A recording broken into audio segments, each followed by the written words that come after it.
This episode of the Citadel Cafe is brought to you by listeners like you. Visit patreon.com/the Citadel Cafe to find out how you can become a patron and help make this show possible.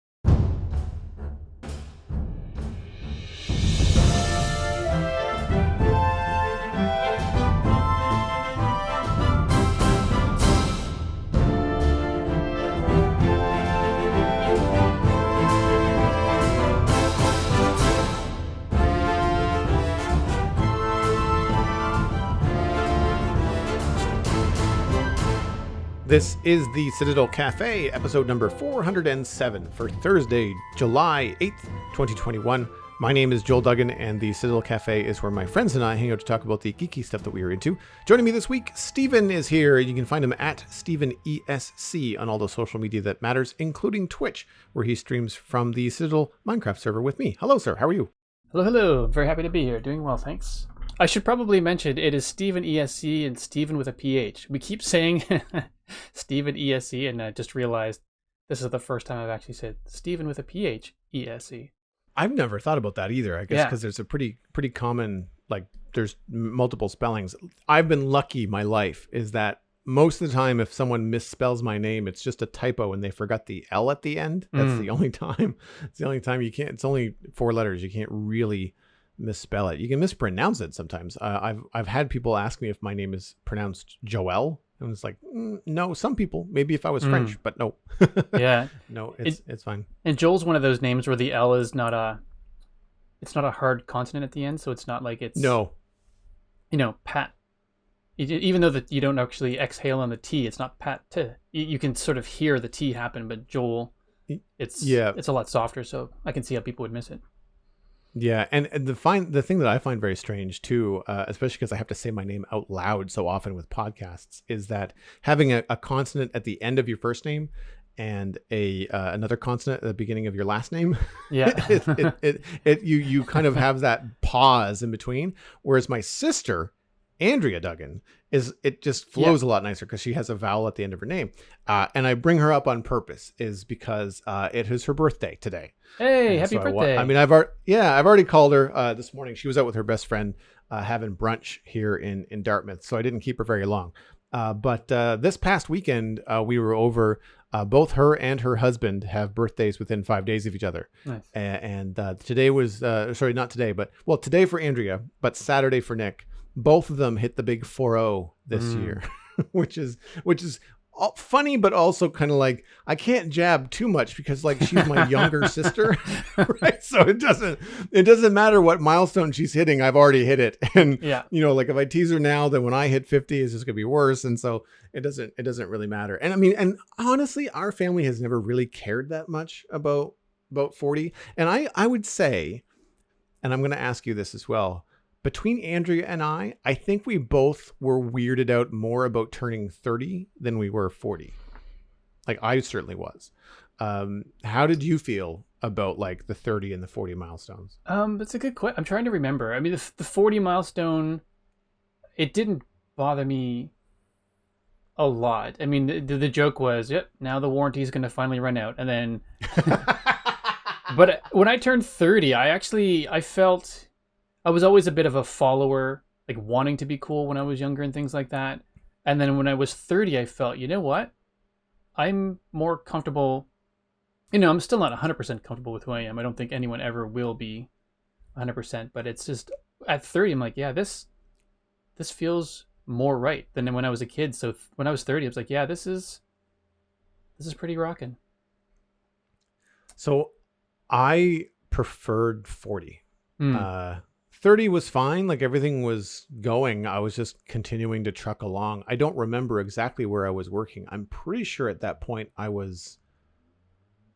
think I was out of animation at that point because I got into animation when I was 22. I don't think I was more than 6 years in the industry. So I would have been probably working full-time freelance illustration from home. Mm-hmm. So that part would have been good in terms of, I know I would have been working pretty steadily because I had built up a lot of contracts while working in animation. And so once I left, I had a lot of people to work for.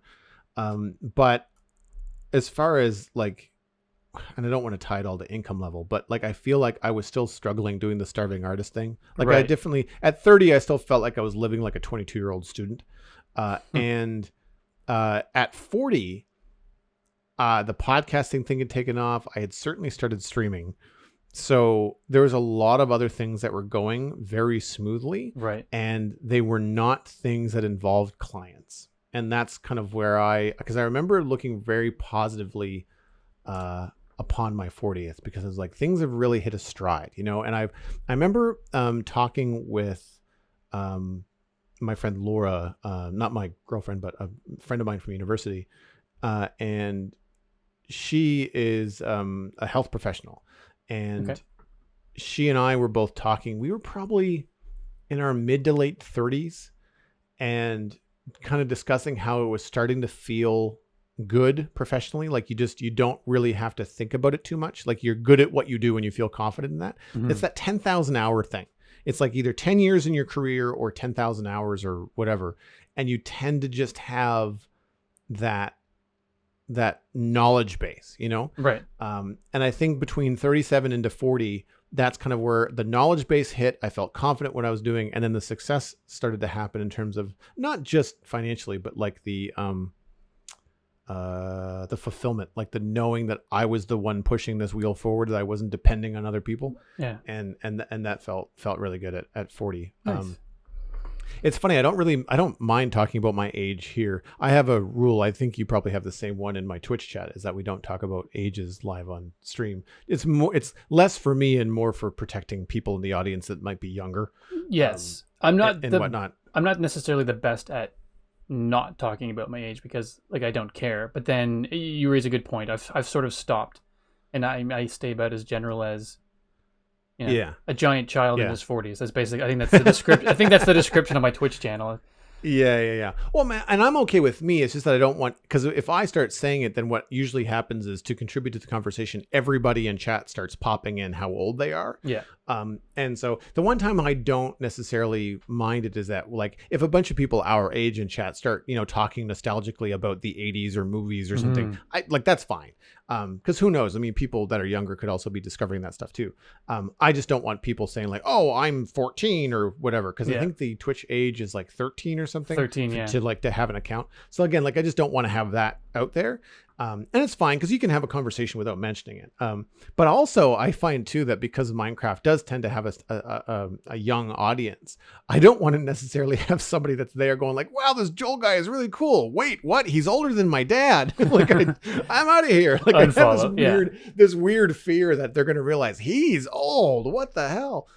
And sometimes I have to remind myself, like, do you ever have those moments when you're sitting there streaming, playing Minecraft, you're just like, man, I am in my 40s and I'm playing Minecraft like live on the internet. There's a lot of other people that do it, but it's weird. It's more the part two of what you just said that makes me go, oh man, because I'm enjoying Minecraft. I think it's great, and it is now, I'd say, tied for my favorite game of all time with Mario Kart, because I mean, we talked about it in a previous stream, but every time a new version of Mario Kart comes out, I will be at the store to buy it and just love it. Our entire family plays it. It's great. And Minecraft has become the same thing, where I can play it. I can play with my sons. My wife will join us every once in a while. And it is like, it's a low, I'm not sure the right way to say it. Not that it's a low expectation game. It's just, you just play it at your own pace. You can sit down for a tiny bit and do it. You can sit down for hours and hours and do it. And I find it just as enjoyable either way. But it's a cooler game than Mario Kart is. And the fact that I stream that on the internet at my age, when I'm not, like, I don't know the game as well as you or Pixel Riff, obviously. Right. So I'm basically just streaming me playing it. I'm not streaming to instruct people how to do it. It's just like, oh, this is a cool ore. And I can almost hear my son's eyes roll downstairs. Yeah. Well, I mean, I don't know a lot compared to most of the other people that I would follow and watch online either. That's why I follow and watch them. Is because, I mean, I one of my favorite people that play and share their content is Cubfan135. I just watched a video over breakfast, and like, he shares all kinds of stuff where I'm just like, I didn't know you could do that. I have no idea. You know, stuff like that's always really fun. Before we get into too much here, and I have a question for you about the Mario Kart stuff. Yeah. I want to give a shout out because it is the first show of July, which means that I owe the patrons a thank you.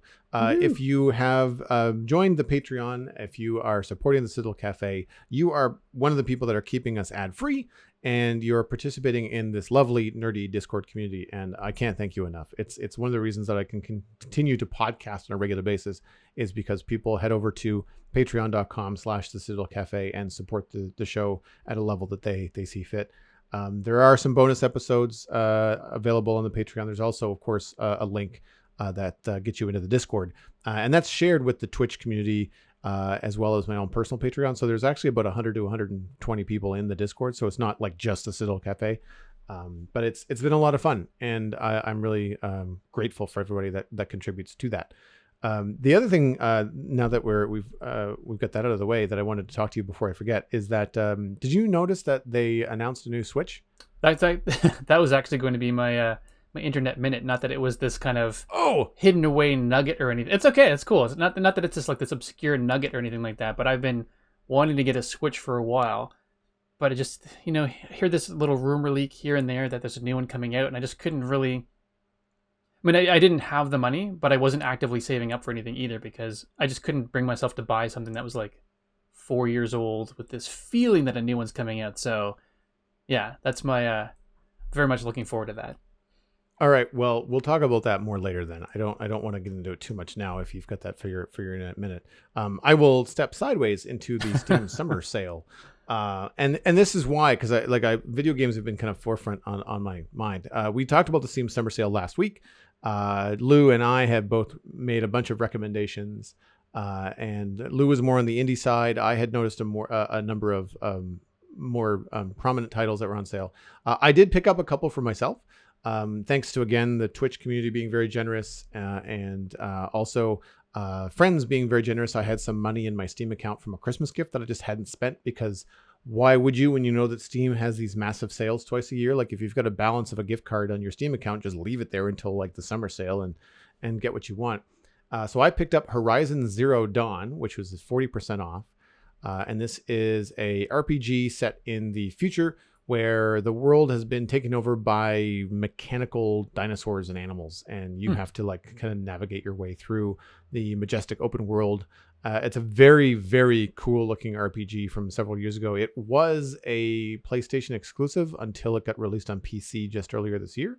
And so I've not had access to it. And so I'm looking forward to playing that because, like I said last week, I have to remind myself that I can actually take my Xbox controllers, which are just USB-C, and plug them into my PC, and they'll work. So nice. I'm going to do that. I don't need them to be wireless because I'm sitting 2 feet from the thing. So hopefully I'll be able to stream some of that content. I have been looking for something a little bit different than Minecraft to share on the odd bonus stream during the week. So that'll be really fun. The other thing I picked up is more of, I don't want to say indie game because it feels very, very polished and it doesn't feel like an indie game as far as what I can see. It's called Before We Leave, and it's billed as a non-violent city builder game set in a cozy corner of the universe. Nurture your peeps and their surroundings while rebuilding and rediscovering civilization. Settle new lands and planets while avoiding hungry space whales. I don't know what the hungry space whales are, but I've seen this advertised a number of times. It only came out in May of this year. And I just like the very cute kind of like hexagon. You can see very clearly the curve of the globe. Like, it's not that the planet is not that big. So you're building these little hexagonal plots. And I like city builders. I like these kind of chill games. And I've tried a number of them in the last little while. And the issue that I usually draw is that they often have a combat situation where you're being attacked by something or something comes in to destroy your stuff. And it's never fun for me.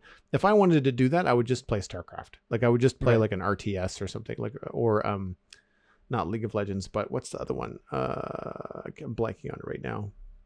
It's a big one. But like, I don't find those fun anymore. So this struck me as something really cool. It was 20% off. So I saved 40% on Horizon Zero Dawn and 20% on Before We Leave. I think out of pocket, I spent like $25. Oh, nice. Which is, I can't complain, especially because it's stuff that I feel like is good stream content, because Before We Leave is definitely something where like a chill stream where you can chat with the chat room, I think would be really fun. And it just looks like the kind of game that would be a lot of fun to share with people. So I picked both of those up. Now, the Steam Summer Sale is supposed to be over today. People, when you're listening to this later on today, it might be done. I believe the Steam Summer Sales, they usually end midday, like 12 p.m. Eastern time. Because I've tried before to go in and buy stuff at the end of a Steam sale and realize that it was over, thinking that I had the entire day. And I went in at like 3 o'clock and it was over. So unfortunately, people listening to this later might not have a chance. But we've been sharing things around in the Discord and stuff like that. So hopefully people in the community that have wanted to pick up a few things on Steam have done so. I had to do some research because, as we mentioned last week, xCloud is now available, as well as I already have access to Xbox Game Pass Ultimate. So when I'm looking at these games that are on sale on Steam or anything that pops up on Epic, I have to double check. Like I might have access to this already. Like I mentioned, you may not have to buy a second copy. Exactly, right? Like, especially if I look at something like Horizon Zero Dawn, I thought like I would rather play that on my big screen TV, but it's not available for Xbox at all. It's just Windows, right? And it's not part of any Xbox streaming thing, so it's only through Steam. So I basically made the decision to buy games that I have absolutely no access to on Xbox, and I have no access through Xbox Game Pass, and that also with Before We Leave. That's only a PC game anyway, but also I would want to play that with a mouse and keyboard. Like I wouldn't want to play a city builder with a controller, right? So yeah, I'm looking forward to trying those out, and it's going to be a lot of fun. Cool. Well, I guess on a similar note, my sons have both recently purchased a game called Hollow Knight for the Nintendo Switch, and I guess just going along with the Steam sale, it's 50% off right now on Steam. So it's nice. Hollow Knight, usually $17 on for $8.49 Canadian anyway. And it's one of those games where they love it. If you've ever played Celeste before for the Switch, they said the gameplay feels very similar to that. Apparently it's quite challenging. It's going to take a while to beat it, and for a price like that, it's hard to pass up. So, yeah. These are like super hard platformers. Yeah. Is that kind of what it? Exactly. Yeah. It looks pretty. It's got a really cool art style.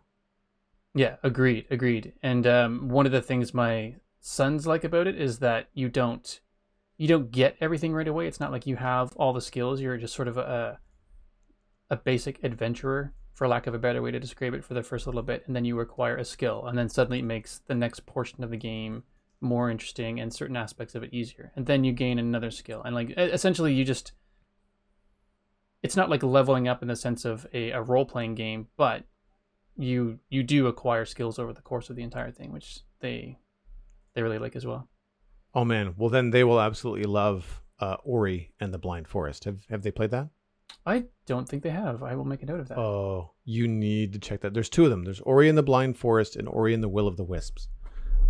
And which one am I playing? I can never remember which one is first, but I'm playing the first one. It's available on Xbox Game Pass, and I love it.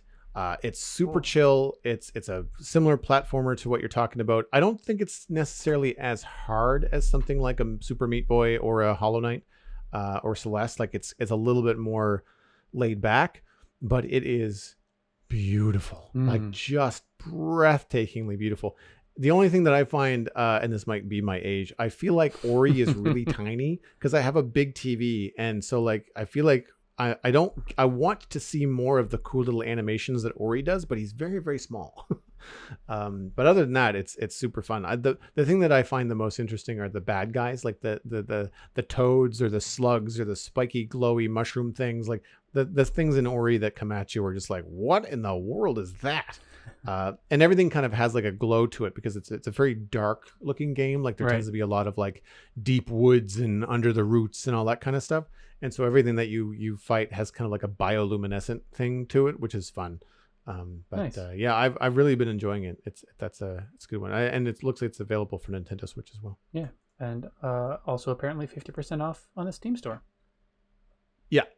Nice. Yeah, no, they definitely worth it. I think the original is like $9 regular price on Steam. Like it's pretty. Oh, nice.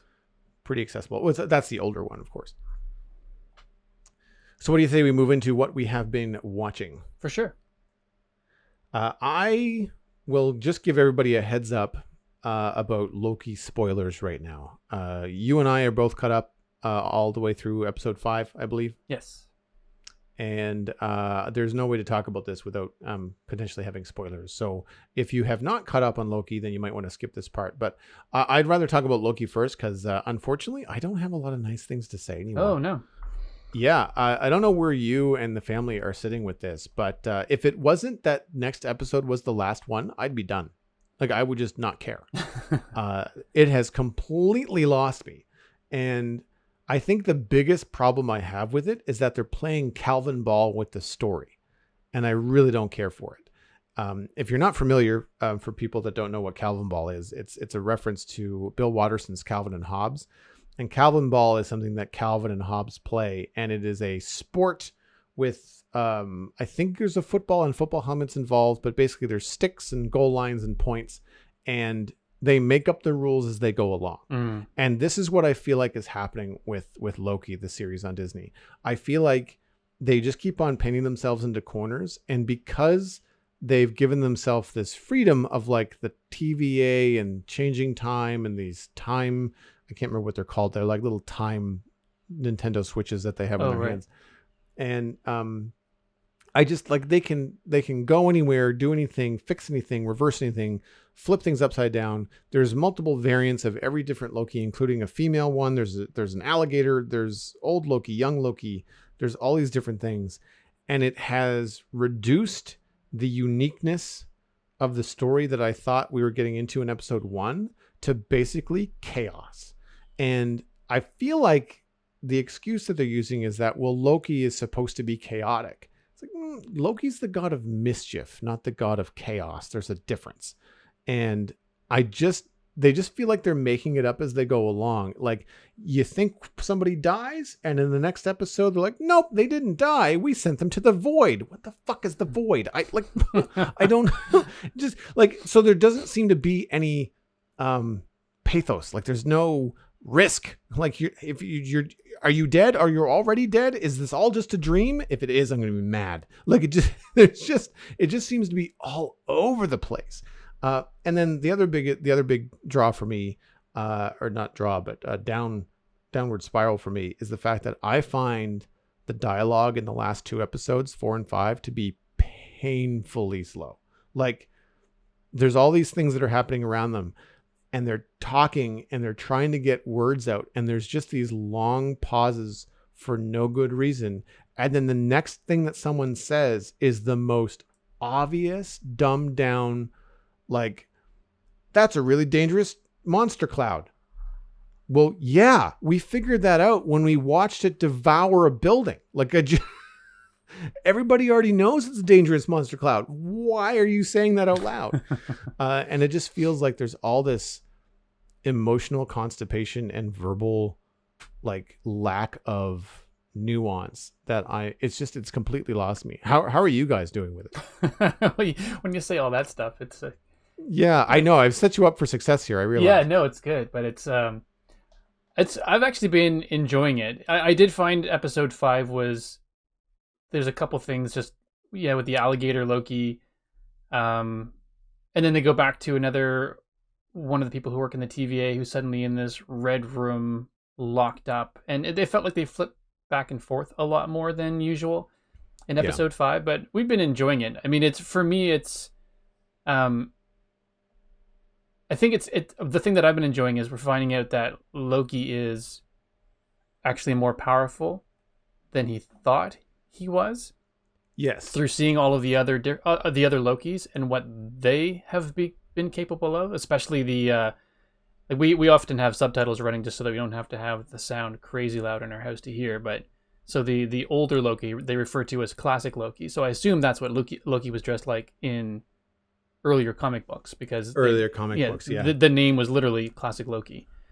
Yeah, there's a lot of Marvel Easter eggs in episode 5. Like, they don't really get into it in the show because it would just take too much to explain. It would be a bunch of monologuing that would be very interesting. But for anybody that's been a long time Marvel fan, there are Easter eggs all over the place in this series, specifically episode 5. Yeah, episode 5 actually it felt like, because as you said, when they quote unquote died or got pruned. They never actually said that they died. I guess arguably when they get pruned, you assume that they were dead, but they were sent to this world that felt very much like where Thor and the Hulk and Loki got sent in Ragnarok, because there's these little flashes that would open up in the sky and junk would fall through. So it felt very much like the place where garbage went, same as the land that the game master was ruling over. Sakaar is what you're talking about. Sakaar, yes.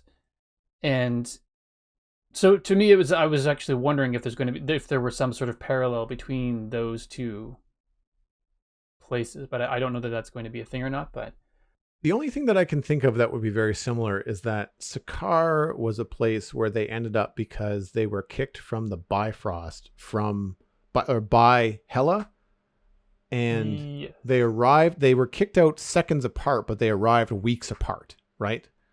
And so the Bifrost is a wormhole, which is involving space-time. Right. So I would imagine that the fact that the Time Lords, or the Time Lord, I'm not sure who's behind it all, but the fact that these pruning situations, basically instead of disintegrating people, which is what we think they do, they teleport them to the void or the end of time. The end of time, and as you said, they come out of these portals in the sky, all these things that aren't supposed to happen.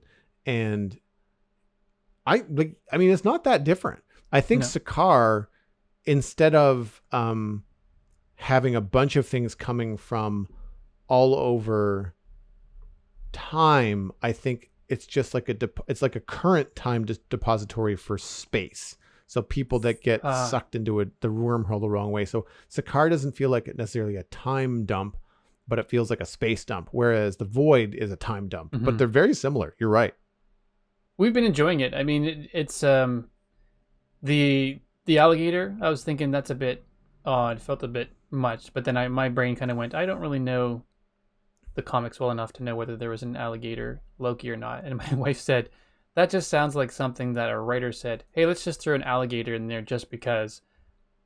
And I looked it up, and she's right. That's what it was. It was like a discussion between head writers, and they thought, you know what, let's just throw an alligator Loki in there because why not? It's green. And I think that's the exact quote. It was from an article on Marvel.com. So it's not even this hearsay thing. It's on their website. They threw in the alligator because it's green. And they mentioned that there's lines in the episode. I don't remember who says it. One of the other Lokis, I think, says, well, because he's green. And then I think several times Loki, like main Loki, the one that we all know from the other Marvel films, whenever he introduces the alligator to other characters, it's like, it's just best not to think about it too hard. He says that out loud. And I mean, in that way, sure. Like, I mean, like, I understand when I say the alligator Loki is really far-fetched and it's kind of hard to wrap my head around. I realize the show I'm talking about. Like, I understand how stupid that sounds, considering that we're talking about the TVA, Time Lords, androids, and like all the stuff that's going on. Multiple Lokis, including one that's a girl that goes by the name Sylvie. Like, there's just all this stuff. So, but I feel like there's just this weird balance that you have to maintain when you do sci-fi stuff like this. Like, you have to at least have something that makes sense to the audience, even if it is weird. Like, you can say, okay, there's multiple Lokis, but like the fact that it's an alligator Loki is like, I know that there's a lot of Easter eggs from the comics, and I know there's a lot of comics out there that do some weird and wonderful and special things. And I think that they work in comics and they don't work in the Marvel universe, like cinematic universe. Yeah. Like, they don't translate to real people, even with crazy cool special effects. It just doesn't seem to make sense. The only thing that I think would be a way to excuse it would be like if a Loki was creating an illusion and thought that it would be funny to have an alligator Loki with the helmet on with the horns. That would be funny because you would know from the outset that it was Loki creating a magic trick and it was meant to be him. It's no different than a joke in like an action movie, like they're fine, everybody likes them, but I don't know, it's for me, it's just hard to take the show seriously. And I know that it's not meant to be a super serious show, but they treat the emotional journey is supposed to be serious, and then everything else around it just has no tether. And so that to me is a hard thing to kind of pair up. Well, I think it's probably going to be harder to do in a show like this where everything they sort of set up what the TVA is, and then it's almost as though since episode maybe 2 or 3, the show's been about the TVA falling apart, and so I don't know that it may make it more difficult to kind of keep things cohesive while everything around them is falling apart, but I don't know. I mean, I don't. You raised some good points, but I guess for me, I don't.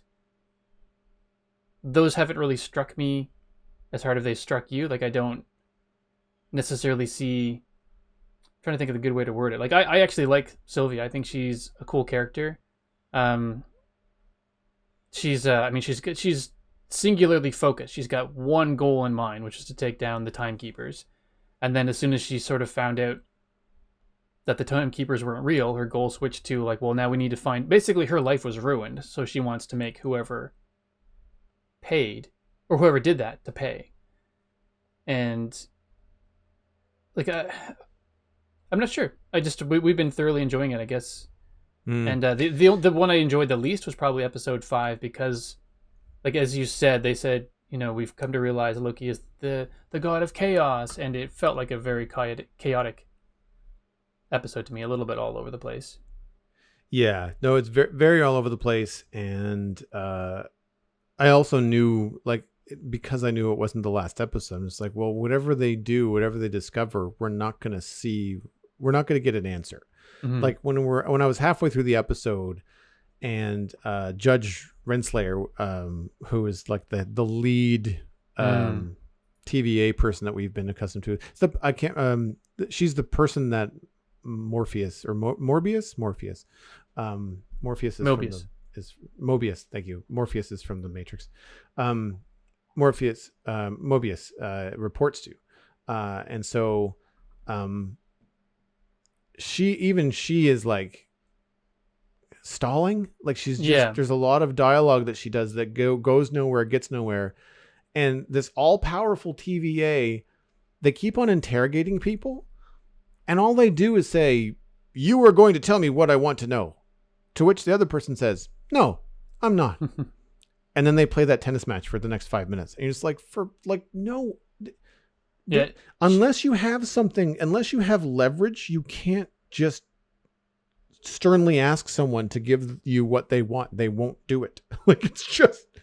She's my least favorite character. And not that I think she's poorly acted, but like, for the reason like she just seems like she's stalling all the time, and it seems like it's not only stalling, but it's her answers are conveniently like, yeah, I'm on your side all the time. Like, yeah, no, same thing. I had no idea the timekeepers weren't real. Yeah, no, me too. I want to get to the bottom of this as well. Like nothing that comes out of her mouth feels sincere. So I don't know, like. I don't trust her. I mean, I think if they wanted us to not trust her, they did that a while ago. So it just feels like they're doubling down, tripling down, or whatever with her lines. Like I said, I don't think. And they keep on putting her and like Sylvie in the situation. Like it's like if I went to reach out and shake your hand, and every time that I shook your hand, I slapped you in the side of the head. And then every time I met you for a beer, I would just extend my hand and expect you to take it, knowing that I'm going to slap you in the side of the head every time. And then there's this moment in episode 5 where she's like, despite the fact that I just disintegrated your boyfriend, who is you from a different universe, you should trust me. And I'm thinking like, sure, let's trust the villain. Why not? Like it's really weak. Like it reminds me of like the Arrowverse stuff when you have like this evil, you know, I can't remember his name. He was part of the Ra's al Ghul crew, and he was the bad guy for a while, and he kept on saying, you have to trust me. It's like, you don't. No. No one has to do anything. It's just that kind of writing drives me crazy, which is too bad, because the idea that this TVA thing, because at first I thought that, oh well, here we go, Marvel is introducing what looks like 3 godlike characters into the MCU that control time. I guess that's how you one up Thanos. I don't really know. And so now with the reveal in episode 4 that the Time Lords, as they were personified to us, were the Wizard of Oz, I mean androids, then none of that really matters. So that's the one thing and why I'm not looking forward to, but I want to finish the series, is because I want to know who the hell is pulling the strings. Yeah. Like, I want to know who is the puppet master that created the TVA, that kidnaps variants from their stories and timelines and puts them into TVA, wipes their memories and has them be TVA agents. And how and why this thing was all constructed. And like, how do you even get that kind of power? Like, I don't even they run into this thing where some of the comic villains, you just get into the area where, like, if they're all knowing, all powerful, control time, like, how do you stop them? I don't know where, and maybe they don't need to be stopped. Maybe they're essential to the timelines working. I know that there's going to be some tie-in to Doctor Strange and the Multiverse of Madness, because, like, if there's one person that we know that has a handle on time, it's the person that walks around with a time stone around their neck.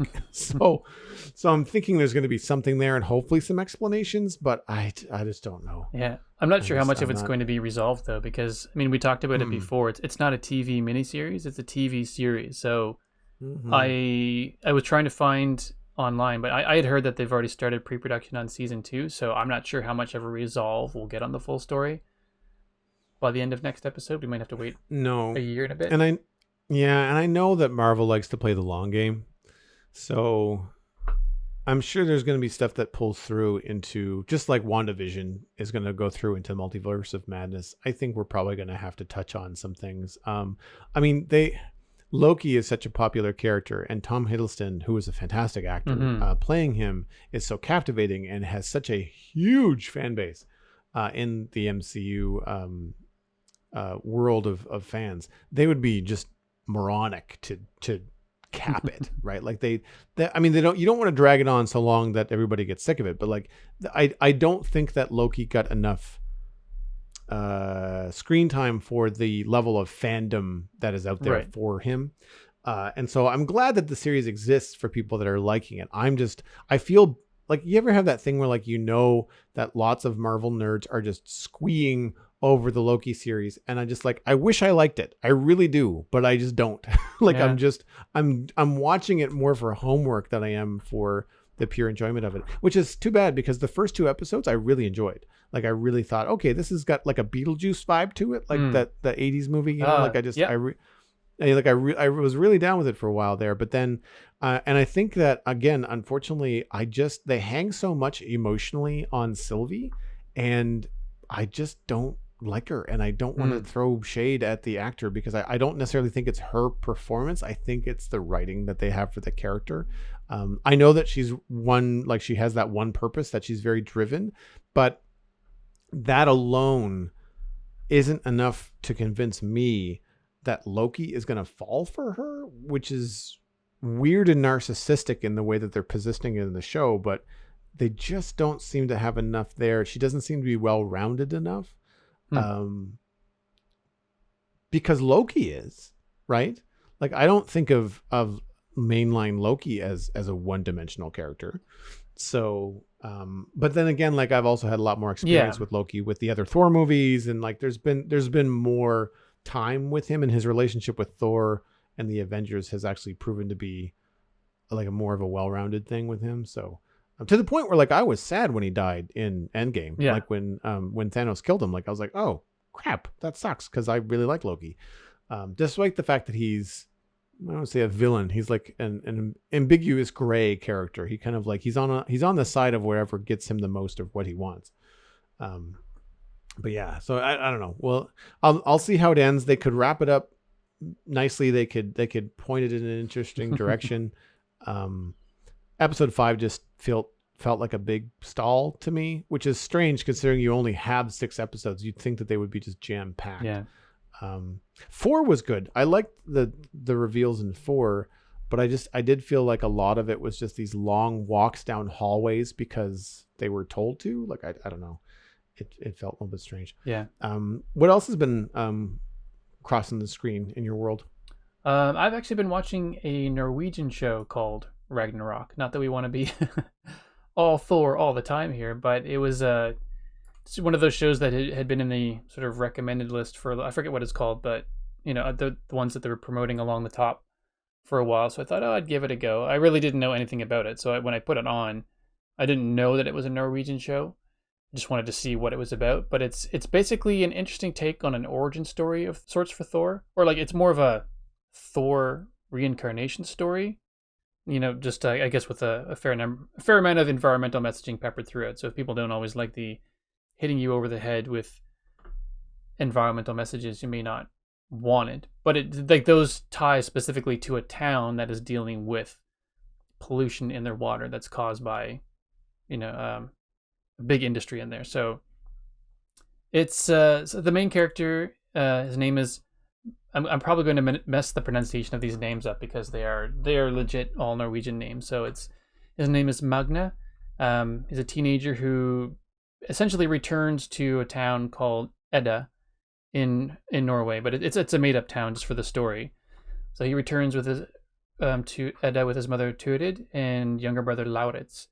And so essentially their father died when the boys were just kids under mysterious circumstances. They haven't really gotten into it yet. But as they drive into town, their car gets stuck behind an old man in an electric wheelchair. And he's got an eye patch on. So, your immediate thought is, Odin type character. Mm-hmm. But then Magna gets out of the car to help. And the old man's wife comes over and basically gives him a once over and says, "You're a good boy," and then touches his forehead, causing a series of images or possibly Thor flashbacks to rush through his head. And then everything changes. Like he goes from having these glasses that he needs to being able to see better without them. And then he finds out that he's a little bit faster than he used to be and a bit stronger, and then way faster and way stronger. So it was almost like he was immediately imbued with beginner level Thor powers, and he just needs to discover the rest on his own. So it's interesting in the sense that it's not an action show. It is not an action movie or anything like that. So it's a slower paced show than I would normally watch. But I've seen some Korean shows as well and some French shows that are slow. And it's not that they're uninteresting. It's just an incredible pace change from what we're used to seeing here in North America. So I'm quite enjoying it. I would recommend not doing the voiceovers. I would just watch it in Norwegian with the English subtitles, because I think that the same actors do the English voiceovers, and so it's decent. It feels like it's a true voice to the character, but it's just the same with all dubbing. It almost sounds like the character somehow it just feels like worse acting when it's voiced over. So I would recommend watching it with the actual Norwegian subtitle. So so I guess the town of Edda is run by the antagonist of the story. It's a family of four. Their last name is Utul, and they actually run a company within the town of Edda called Utul Industries. And so they've been there for ages. So like they're essentially the ageless giants from Norse mythology. It's just actually one of the cool things that the show does is at the beginning of every episode they have a definition. Either they'll take a character that you're familiar with and then sort of give you the traditional description of what they were like or what they did kind of thing. Or like in this case, they say giants was a term that was used to describe more or less all monsters that were nemesis of the gods, so to speak. So, or specifically they mentioned, what I read was the arch nemesis of the gods. So they weren't necessarily all massive in stature, but giants, quote unquote giants, were basically the bad guys. And so this family of four have sort of settled into this town of Edda as industry owners and leaders. They basically run the main place where everybody works in the entire town. So they kind of own all the decisions that go on there. And through students at Magna's high school, they sort of start to poke into the environmental problems that are caused by having the industry, like, I guess, run in this town. So no, it's pretty interesting, and like they've got your Loki characters in there as well, because Magna's brother Lauritz, he's you find out eventually he's only half brother, so same mother, but their mother Turid actually had a relationship with, I forget his name. Oh yeah, Vidal, like the quote unquote father figure in the family of giants. And I say quote unquote because they're all basically the same age and they all seem to have different responsibilities in there. But he's the older looking one, and there's a couple that look like kids and things like that. So, and he ends up being, I guess to say that he becomes sort of the Loki character in it. So he's actually half giant, half human kind of thing. So it's interesting because they know Norse mythology. So when Magna finds out he's the Thor character, he starts to research everything he can find about Thor. And then when Lauritz sort of realizes he's half giant, he starts to research. Started leaning into the Loki research a lot more. So it's kind of interesting. It's like a reincarnation story because they already know about these characters. That's cool. I mean, this has been on my watch list for a while. Like I have it bookmarked just because I like Norse mythology and it looked like an interesting show. I just never sat down to pull the trigger. But I mean, it sounds interesting. It sounds like a different take. For sure. It sounds similar to American Gods, but obviously not with all the violence and craziness that's in that show. Second season just came out May 27th of this year. Yeah. So I'm a few episodes into that. There's a couple of points where people walk into areas they're not supposed to walk into, and there's a chance that they're going to get caught. I don't know what it is about those shows, but sometimes I don't like them because I know there's going to be probably this scare thing that happens. And so I'll just, there's one episode I've just sort of gone back to a few times just because I don't like the uneasy feeling. It's well written and it's being done well, but it's just like it's that uneasy feeling. Spread it out over a few days. Are they long episodes? Because there's only like 6 episodes per season.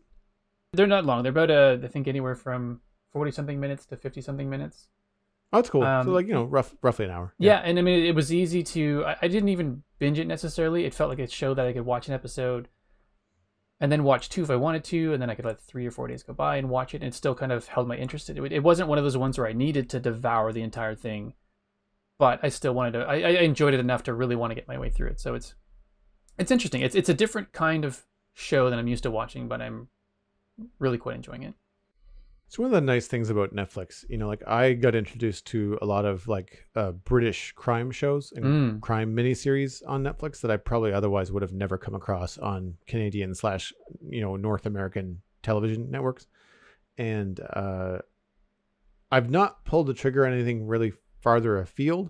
There was a German show that I was really looking forward to watching, and I just couldn't handle, like you said, like the voiceovers and stuff. Like it's like they recorded the voiceovers in like a super silent soundstage, and yet I'm watching these characters outside where there's supposed to be wind and rain and stuff, and yet like their voices sound like these perfect microphone voices, or they do something where they're just like like they've got this person that has a super deep voice, and the voice is coming out of a 17-year-old kid, and just like, come on, like could you at least cast somebody that's a little bit younger to do this? That's interesting. I'll have to pay attention to the microphone thing because maybe that had something to do with it. Not enjoying it's an environmental thing. It's a separation thing. So, well, and also the other thing and this is a very personal thing. It's something that I have a very hard time turning off. I was a stickler in animation in my career for lip sync. I really wanted to get it right. And so when a character's lips are moving in whatever language and the sound coming out is English and not matching the lip movements, it just irks me. And again, I know it's a perfectly acceptable thing. People do it all the time. I also have a really hard time reading subtitles, and it might not be so bad now that I've got a bigger TV. But I'm a slow reader anyway, but also on things like, I remember when I saw Pan's Labyrinth, which is a beautiful film in the theaters. I saw it twice because the first time I felt like I spent the entire movie reading the bottom of the screen, and it is a visually stunning movie. And I felt like I missed half of it. Like I don't want to take my eyes off the screen, but I can't because I need to read what the hell's going on. Right. And so I find that a little bit distracting. But no, it's cool. It's good to know that it's a decent series because I've often wanted to try and get into it, and if it's slow, that's good because sometimes I'm in the mood, especially if I've not been sleeping. Like I just want something really chill that I don't have to turn up too loud. That's probably something I should check out. Very, very cool. Yeah. But in terms of loud, I actually picked up and watched The Tomorrow War on Amazon Prime. Oh, right. How This is is that? the film. Yeah, it's a film, not a series. And it's, I want to say, up there with like your average summer action show. Like it's not Shakespeare. But the premise is pretty cool. The only thing that I find strange is the rate at which we, the normal human population, accept the premise is a little bit like you turn the page in the book and it's like, and then we decided to participate in this crazy nonsense. Essentially what happens is you're introduced to Chris Pratt's character, which I'm going to have to look up his name right now. Dan Forrester. And he's kind of talking about, he's being interviewed by somebody and you're hearing the voiceover. And he says like, well, he left the military, but during the military, he was able to further his education into sciences. But he can't get his research funded. So he is currently a high school science teacher, has a wife, has a daughter. She's like 9. And he's trying to have a Christmas party and there's a soccer game on TV and they're all just kind of hanging out. And then in the middle of the soccer field, a wormhole opens up and a bunch of people come out and say, hey, we're from the future and we need your help because the future of the planet depends on it. And you're like, surprise, surprise. Okay. So it's a far reach. And the weird thing is like, they don't really spend any time asking all of the questions that you, the audience, this is like, who are you? Why should we trust you? How can you prove it? Where are you from? They just kind of fast forward to like a year later where all of the world has accepted that this is the truth and that all of the world's military have then united. And what's happening is that these people from the future are taking people from the present, sending them to the future for 1 week of your draft. You've been drafted. Like you don't have a choice. You have to go. They give you some very basic training. And they send you into the future where the world has been reduced to a population of 500,000 by white spikes, which are what they call these alien monsters that are, I mean, talk about a hill to climb. These things are lethal. They make the aliens from the Aliens franchise look like puppy dogs. Like they're just, oh man, they don't seem to have much of a weakness other than the fact that you can kill them. They're just really resilient. But the problem is that they're sending, and this is one of the messages I think the movie has, is that they're sending civilians. Like they're not sending military. They're sending basically anybody, so husbands, wives, old people, young people. And a little bit of a spoiler. So if you're going to watch the film, this is something that they reveal it in the first act, but essentially the people that they're sending are people that, because they're from these recruiters are from the future and they know that the people that they're sending are going to die anyway. So like, these are the people that like might die in a car crash, that might die in like maybe they have a disease or, maybe they just die in the first, attack of these aliens, whatever it is, they know that these people don't make it 30 years from now. Right. So they say, well, if we grab you now and you die anyway, it really doesn't affect much. And so that's the whole premise. And what I find impressive about it is, I mean, I like Chris Pratt anyway, but he really does do an excellent, captivating job as an action hero, as a dad, and as a guy that's just trying to like have a fulfilling career, like be successful. And you get that in the first, 15 minutes. And all of which, what I like so much of that is that none of it feels like Star-Lord. None of it feels like Owen, his character from Jurassic Park. Like it's its own thing. Nice. I like him on screen. I always have, but he really kind of shows, I think, a really diverse and subtle thing. Cause like what he's doing right now, it's not that different from Owen from Jurassic Park. It's got a little bit of Star-Lord in it because he's a little bit silly with his daughter, right? Like there's enough of these different things in there. He also executive produced the film, so obviously it's got some funny moments and it's got some opportunities for him to kind of shine where he shines. But I really like the fact that he's in good shape, but it's the kind of movie where you'd roll your eyes if they cast Dwayne "The Rock" Johnson in the lead role, because you're like, high school science teacher, okay. Yeah. Like, it's just an excuse to get the big guy in muscles with a gun to go to the future to shoot aliens, right? Exactly. Whereas Chris Pratt, he's in good shape, but he doesn't look like a superhero, right? So it feels a little bit more believable that he was ex-military, but now he's been a scientist. There's even a point where like they're trying to like saying, "Oh, you were a soldier, you'll be fine." And he's like, "It was 15 years ago. Nice. Like I am not that anymore." It's a nice kind of like dose of reality. I say that, and everything else about it is pretty far-fetched. Supporting cast is pretty good. They're pretty real, really diverse cast, which is nice to see. A lot of black actors, Asian actors, other actors of color, men and women in all kinds of different roles. Like there's no real punches pulled there. They just kind of really spread it out really nice. Really cool conversations and acting with J.K. Simmons, who plays his father, estranged father, actually. And I don't know whether it's because Simmons plays like not so nice dad characters in other things that we've been watching, like Invincible.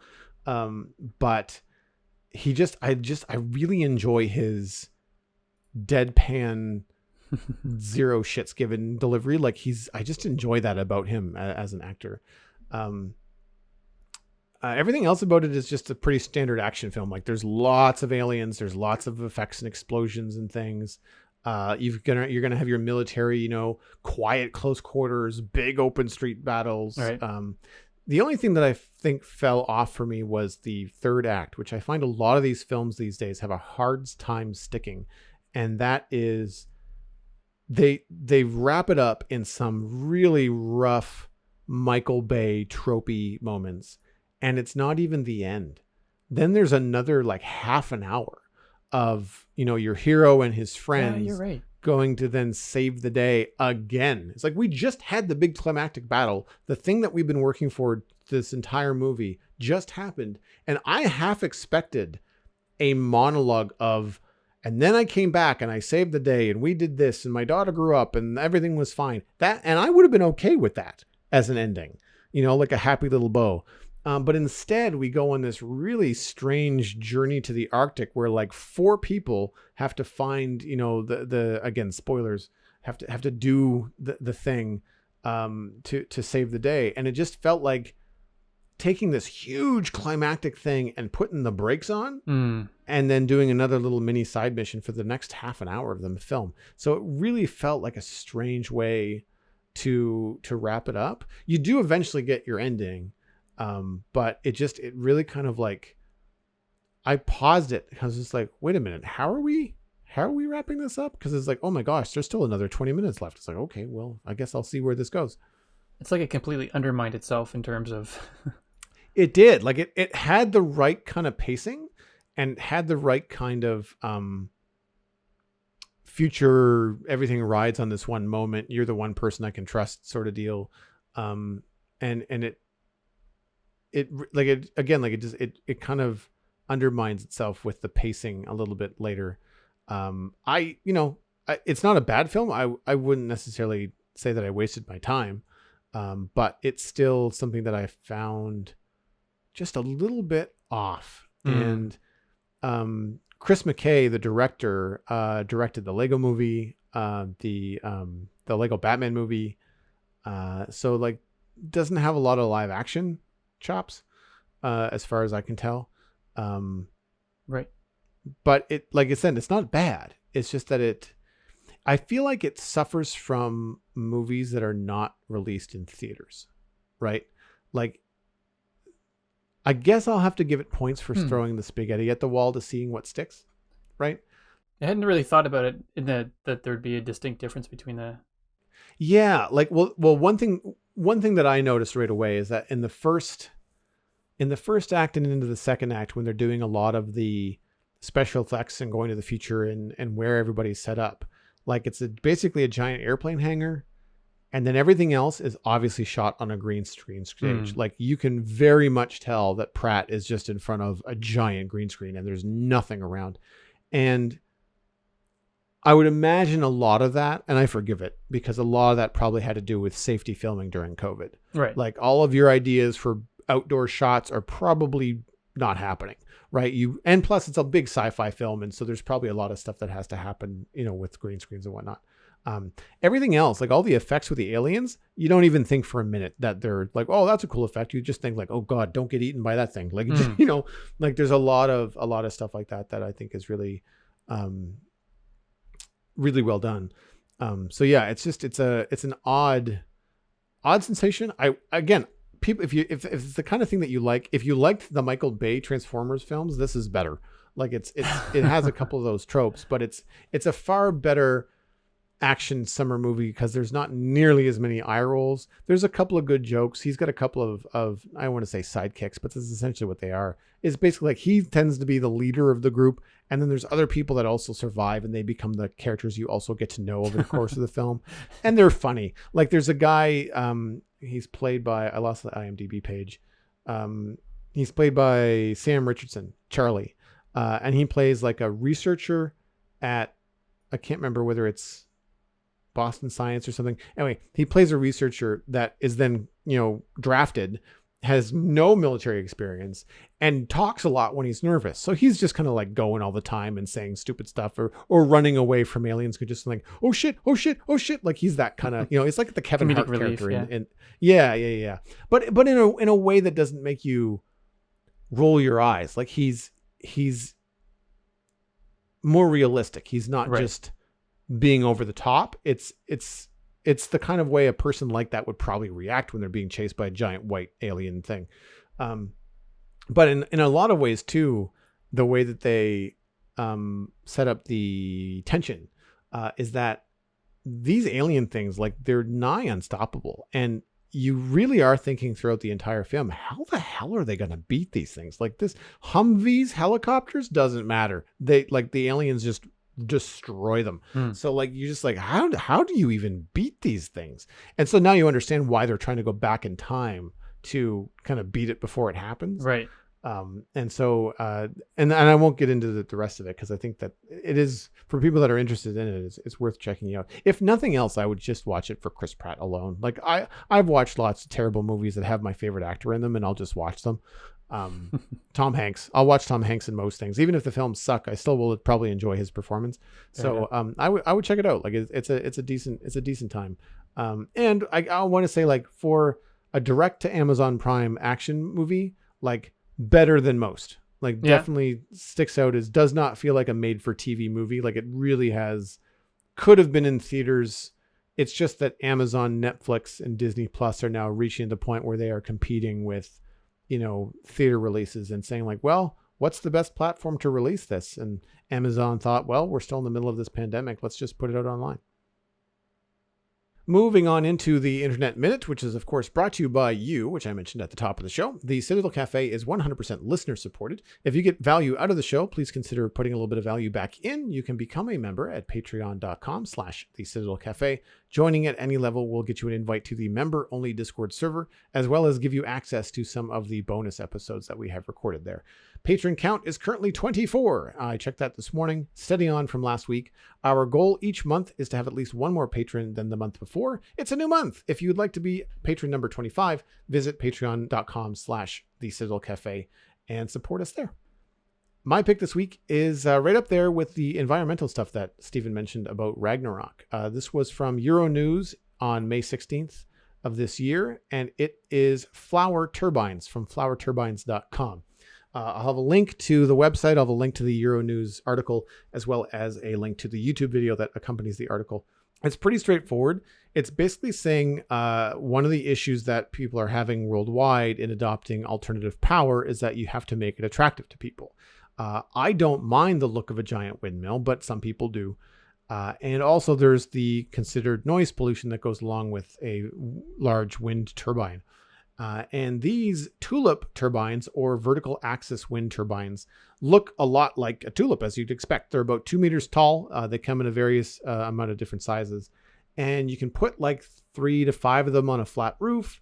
You can hide them or tuck them away into public spaces, like, say, a public garden, have them painted pretty colors. And as they spin, they look quite nice. They're kind of hypnotizing. And they can be very efficient because they do not need as much wind as a giant traditional wind turbine that you might think of when you think about a windmill, the big white ones with 3 propellers that you see all over the place.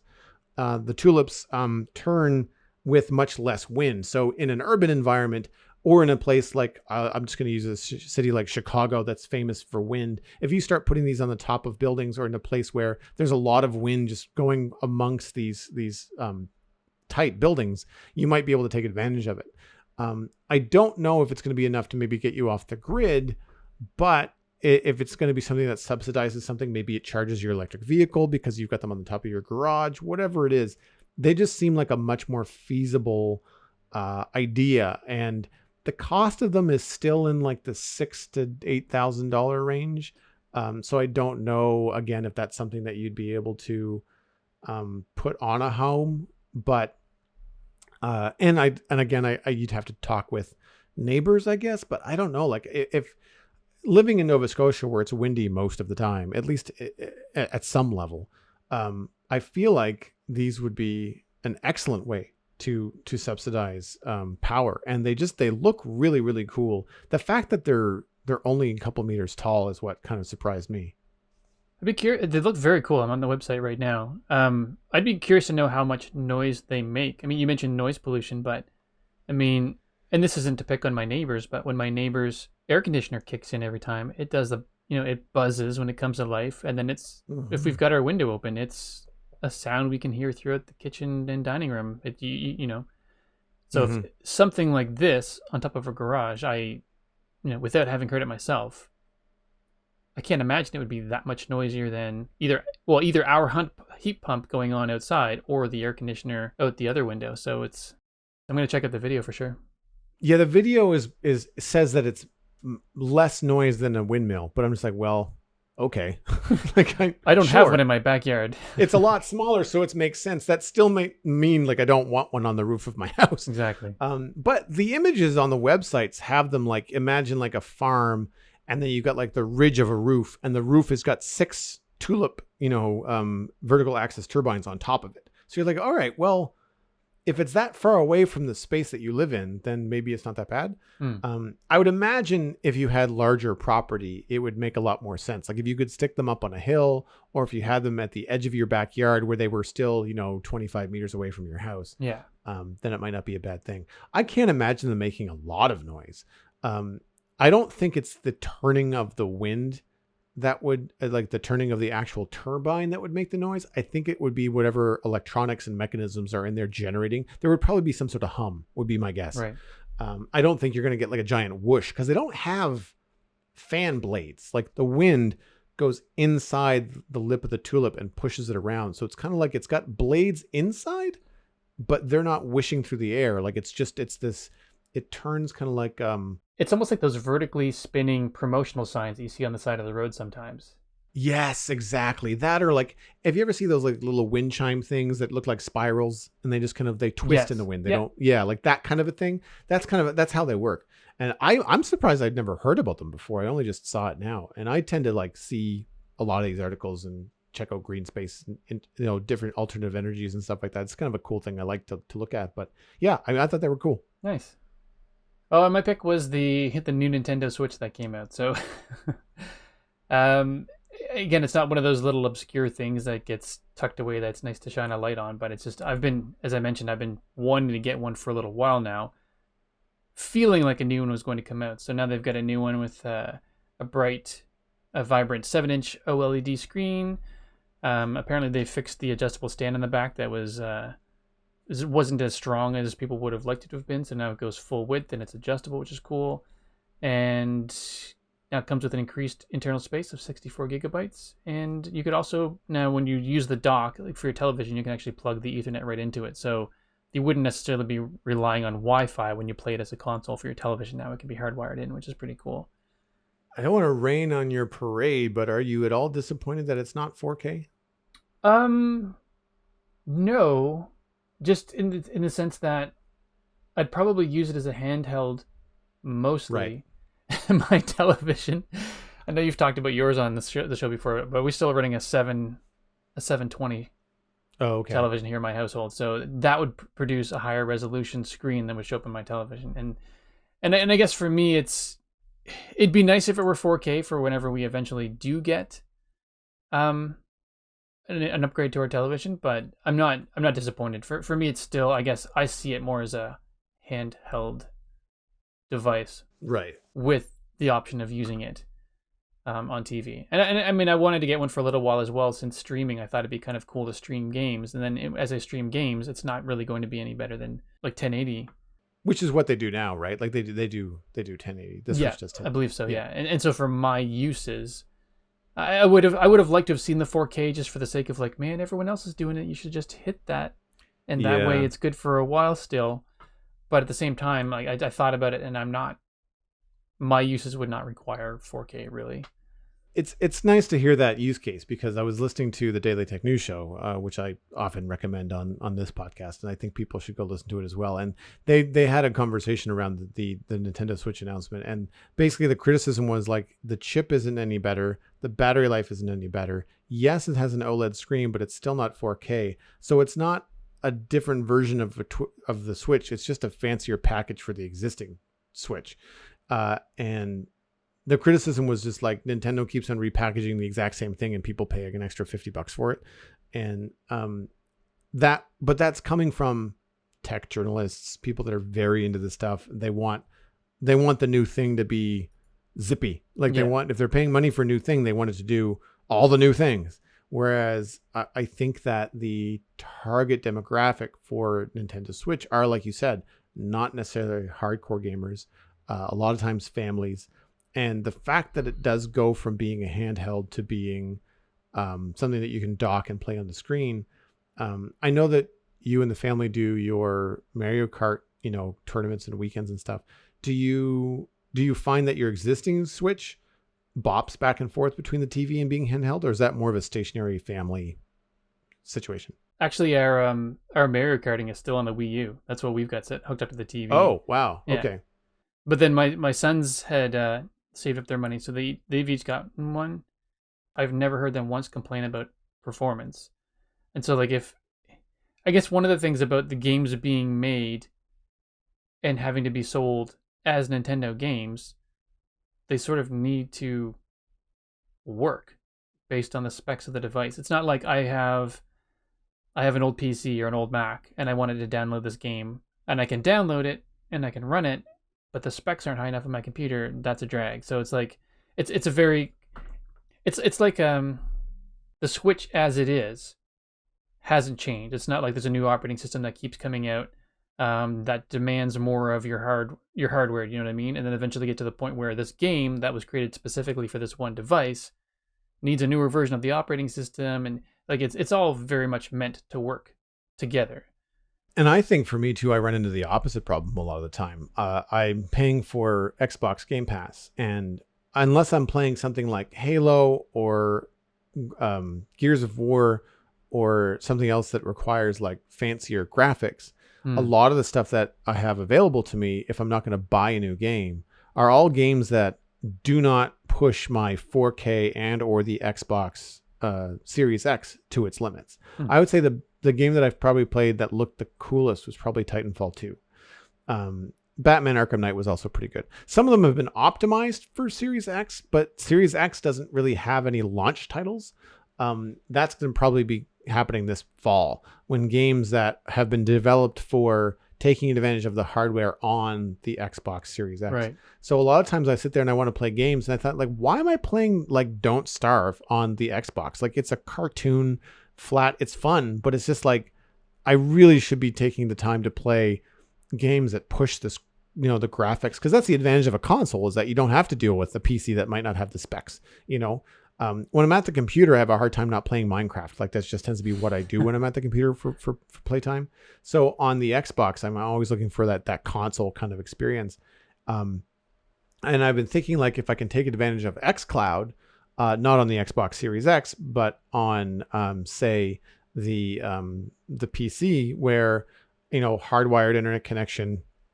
If I can have a different device in the cloud play the game, then maybe I can play something far beyond the specs of my computer and just have it come down through the browser, which would be really cool to see. Yeah. I'd like to try and do that with something that would be a really pretty game, like some very in-depth, world experience that would be fun to do. Very immersive. Yeah, but I haven't really found a game that turns my crank in that way. So I'll have to see. It only came out last week, so I haven't really dove into the Xbox xCloud. Sorry, not Xbox, but the xCloud. I hate the marketing around this. It's so confusing. But the xCloud games, most of them seem to reflect the same library that I have available to me in the Xbox Game Pass, and most of those games are old or older. They don't push current graphics. It's like, well, why am I going to bother to play it on xCloud when I can just play it on my PC or the Xbox and get local speeds? It seems a little bit strange.